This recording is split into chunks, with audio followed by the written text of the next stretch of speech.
Thirukkural, Chapter 9. Cherishing Guests. 81. All household cares and course of daily life have this in view: guests to receive with courtesy and kindly acts to do. The whole design of living in the domestic state of laying up property is to be able to exercise the benevolence of hospitality. 82. Though food of immortality should crown the board, feasting alone the guests without unfed is thing abhorred. It is not fit that one should wish his guests to be outside his house even though he were eating the food of immortality. 83. Each day he tends the coming guest with kindly care. Painless, unfailing plenty shall his household share.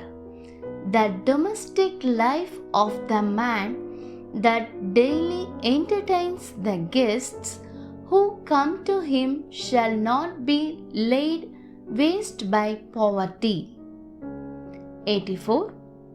With smiling face he entertains each virtuous guest. Fortune with gladsome mind shall in his dwelling rest. Lakshmi with joyous mind shall dwell in the house of that man who with cheerful countenance entertains the good as guests. 85. Who first regales his guest and then himself supplies over all his fields unsown shall plenteous harvests rise. Is it necessary to sow the field of the man who, having feasted his guests, eats what may remain? 86. The guest arrived he tends, the coming guest expects to see.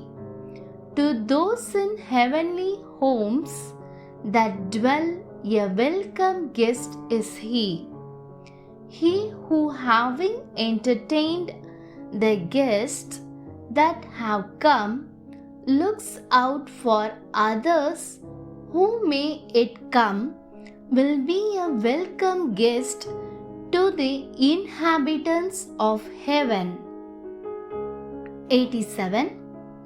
To reckon up the fruit of kindly deeds were all in vain, their worth is as the worth of guests you entertain.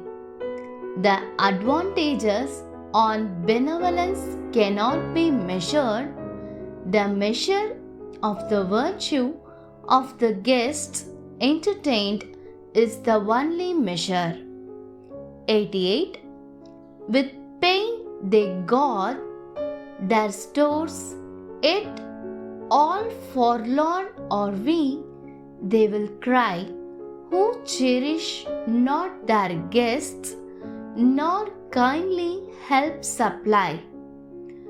Those who have taken no part in the benevolence of hospitality shall at length lament, saying, we have labored and laid up wealth and are now without support.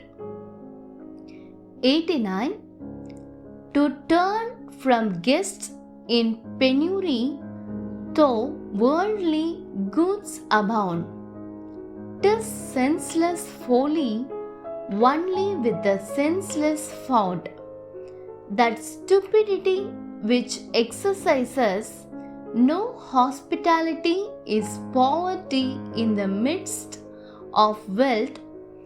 It is the property of the stupid. 90. The flower of Anicha withers away if you do but its fragrance inhale. If the face of the host cold welcome convey, the guest's heart within him will fail as the Anicham flower fades in smelling. So fades the guests when the face is turned away.